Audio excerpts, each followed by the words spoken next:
Israeli বসতিতে হিজবুল্লাহর rocket বৃষ্টি। এদিকে নেতানিয়াহুকে টার্গেট করে ইয়েমেনে ক্ষেপণাস্ত্র হামলা। সিরিয়ায় অজ্ঞাত বাহিনীর বিমান হামলায় ইরানপন্থী 12 যোদ্ধা নিহত। হিজবুল্লাহর প্রধান নাসরুল্লাহকে হত্যার পর লেবাননে আবারও ইসরায়েলি হামলার আশঙ্কা। নতুন মাত্রায় যুদ্ধ শুরুর শঙ্কা, কি করবে মুসলিম বিশ্ব? সর্বশেষে জানিয়ে দেব, ঘরে ঢুকে পাকিস্তানের 7 শ্রমিককে গুলি করে হত্যা। ইসরায়েলি বসতিতে হিজবুল্লাহর রকেট বৃষ্টি।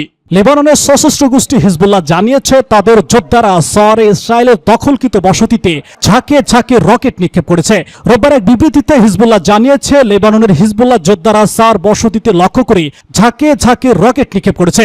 এই হামলা লেবাননের শহর, গ্রাম এবং বেসামরিক নাগরিকদের বিরুদ্ধে নির্মম আগ্রাসনের জবাব হিসেবে। উল্লেখ্য, ইসরায়েলের শহর বসতি পশ্চিম গ্যালিলির দখলকৃত অঞ্চল অবস্থিত। হিজবুল্লাহ আরো জানিয়েছে তাদের যোদ্ধারা দখলকৃত গ্যালিল মানারা বসতিতে রকেট হামলা চালাচ্ছে।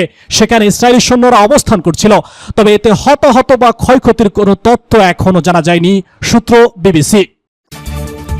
নেতানিয়াহুকে টার্গেট করে ইয়েমেনের ক্ষেপণাস্ত্র হামলা। ইসরায়েলের বেন গুয়েদ বিমানবন্দরে একটি ক্ষেপণাস্ত্র নিক্ষেপ করা হয়েছে বলে জানিয়েছে ইয়েমেনের সশস্ত্র বাহিনীর মুখপাত্র ব্রিগেডিয়ার জেনারেল।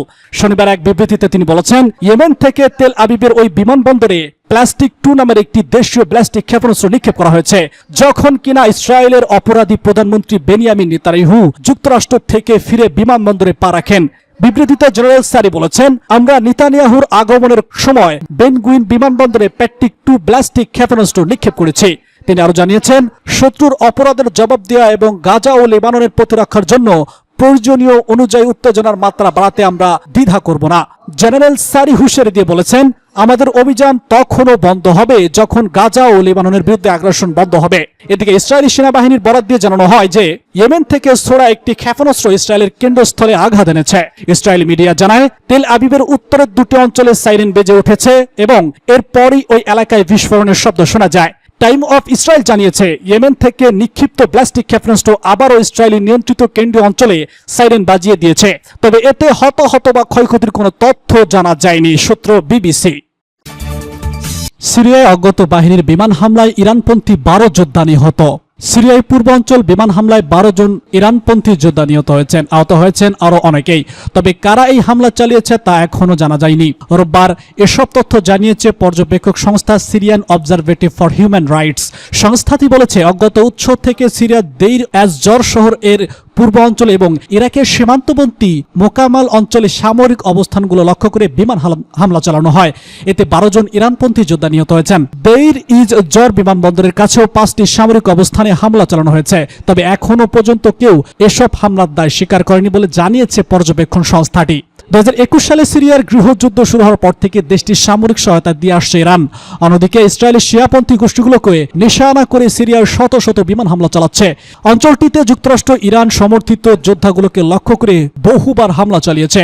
ইসরায়েল সাধারণত সিরিয়ার দেশগুলোর বিষয়ে সরাসরি মন্তব্য করে না, তবে তারা একাধিকবার জানিয়েছে ইসরায়েল সিরিয়ায় ইরানের উপস্থিতি বাড়তে দেবে না। সম্প্রতি ইসরায়েল দক্ষিণ লেবাননে ইরান সমর্থিত সশস্ত্র গোষ্ঠী হিজবুল্লাহর অবস্থানগুলোতে তীব্র বোমা হামলা চালাচ্ছে। এটি একটি বৃহৎ আঞ্চলিক যুদ্ধের আশঙ্কা তৈরি করেছে। সিরিয়ান অবজারভেটিভ জানিয়েছে, সিরিয়ায় লেবানন সীমান্তে হিজবুল্লাহর অস্ত্র সরবরাহের রুটগুলোকে লক্ষ্য করে বহুবার হামলা চালিয়েছে ইসরায়েলি সামরিক বাহিনী। হিজবুল্লাহর প্রধান নাসরুল্লাহকে হত্যার পর লেবাননে আবারও ইসরায়েলি হামলার আশঙ্কা। লেবানন ভিত্তিক হিজবুল্লাহ সেক্রেটারি জেনারেল হাসান নাসরুল্লাহকে হত্যার পর প্রথমবারের মতো বক্তব্য দিতে গিয়ে ইসরায়েলের প্রধানমন্ত্রী বেনিয়ামিন নেতানিয়াহু বলেছেন, উত্তরের জন্য এখনো 2টি যুদ্ধের লক্ষ্য রয়েছে। প্রথমটি হলো উচ্ছেদ হওয়া ইসরায়েলিদের ওই শহর ও বসতিতে ফিরিয়ে দেখা, দ্বিতীয়টি হলো উত্তর সীমান্তে ক্ষমতার ভারসাম্য ফিরিয়ে আনা। ইসরায়েলি কর্মকর্তারা শনিবার সারাদিন বলে আসছিলেন যে তারা হিজবুল্লাহকে শেষ করতে এবং এর সমস্ত সামরিক সক্ষমতা ধ্বংস করতে বদ্ধপরিকর। ইসরায়েলের সেনাপ্রধান ইসরায়েলের প্রধানমন্ত্রী ইয়োব গ্যালারির সঙ্গে উত্তরে আক্রমণাত্মক কৌশলের জন্য নতুন পরিকল্পনা অনুমোদন দিয়েছেন। এটি দক্ষিণ লেবাননে স্থল আক্রমণের এমন আশঙ্কার মধ্যে এসেছে যা সীমান্তের উত্তর দিকে অনেক ভয়ের কারণ হয়ে দাঁড়িয়েছে।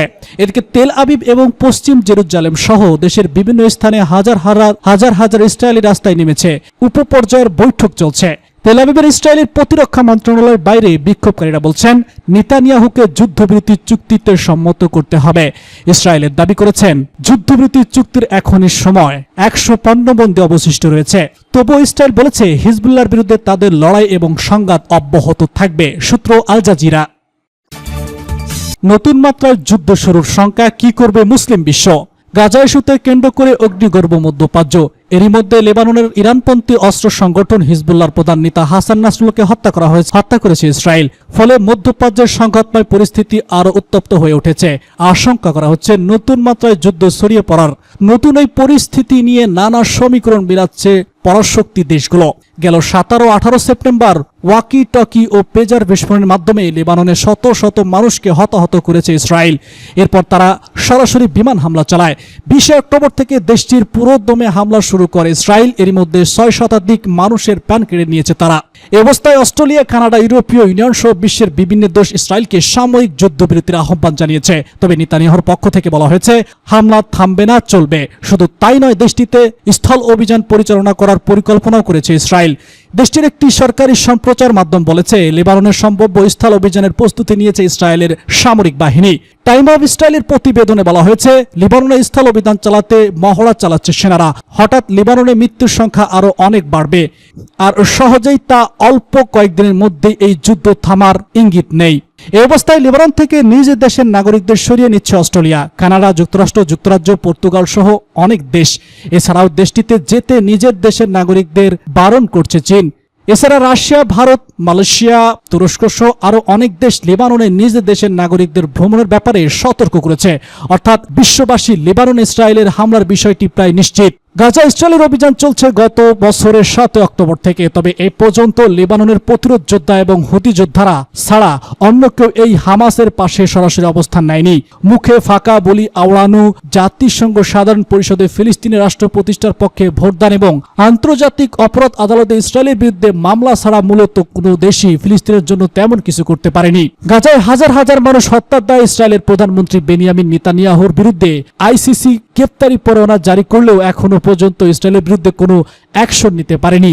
লেবাননের যুদ্ধক্ষেত্রেও মুসলিম বিশ্ব বিক্ষোভ মিছিল এবং হুমকি ধামকি দেওয়া ছাড়া কিছুই করতে পারছে না বলে ধারণা করা হচ্ছে। ঘরে ঢুকে পাকিস্তানের 7 শ্রমিককে গুলি করে হত্যা। পাকিস্তানের বেলুচিস্তান প্রদেশের পঞ্চগড় জেলায় অন্তত 7 জন শ্রমিককে গুলি করে হত্যা করেছে অজ্ঞাত বন্দুকধারীরা। দেশটির পুলিশ শনিবার এই খবর জানিয়েছে। খবর জিও নিউজের। প্রতিবেদনে বলা হয়েছে নিহত শ্রমিক পাঞ্জাবের বাসিন্দা। তারা জেলার সুদাই আবদান এলাকায় এক বাড়িতে থাকত, সেখানে তাদের গুলি করে হত্যা করা হয়েছে। এছাড়া আরও একজন শ্রমিক আহত হয়েছে। পঞ্চগড়ের ডেপুটি কমিশনার এই ঘটনার সত্যতা নিশ্চিত করেছেন। তিনি জানিয়েছেন হামলাকারীরা বাড়িতে ঢুকে শ্রমিকদের উপরে অতর্কিত গুলি চালিয়েছে। পুলিশ কর্মকর্তারা বলেছেন হতাহতদের পঞ্চগড় জেলা হাসপাতালে পাঠানো হয়েছে। হামলাকারীদের ধরতে ইতিমধ্যে পুলিশ তল্লাশি অভিযান শুরু করছে বলে প্রতিবেদনে বলা হয়েছে। এই ঘটনার নিন্দা জানিয়ে পাকিস্তানের প্রেসিডেন্ট আসিফ আলী জারদারি তিনি বলেছেন নিরীহ শ্রমিক ও নাগরিকদের টার্গেট করা খুবই নৃশংস ও নিন্দনীয় কাজ। এছাড়া পাকিস্তানের প্রধানমন্ত্রী শেহবাজ শরীফ এই ঘটনার নিন্দা করেছেন। তিনি বলেছেন আমরা পাকিস্তানের মাটি থেকে সব ধরনের সন্ত্রাসবাদের মূল উৎপাদন করতে দৃঢ় প্রতিজ্ঞ।